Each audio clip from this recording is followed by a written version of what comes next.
देव आणि धर्माच्या नावाखाली लोकांना भावनिक करून घोटाळा करणं हा सगळ्यात संपत्ती मिळवण्याचा सोपा मार्ग आहे।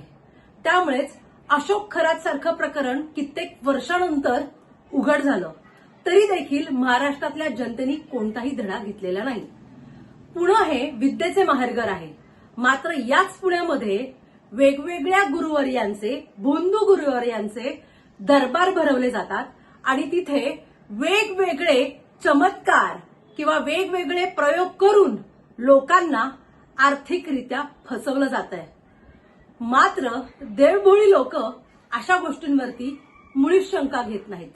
त्यामुळेच असे गुरुवर्य हे स्वतः आता रील स्टार झालेले आहेत आणि सोशल मीडियाच्या माध्यमातून वेगवेगळे रील टाकून ते याचं उदात्तीकरण करत आहेत, अंधश्रद्धा पसरवण्याचं काम करत आहेत। माननीय गृहमंत्री देवेंद्र फडणवीस आणि पोलीस आयुक्त यांनी तातडीने याच्यात लक्ष घालणं गरजेचं आहे।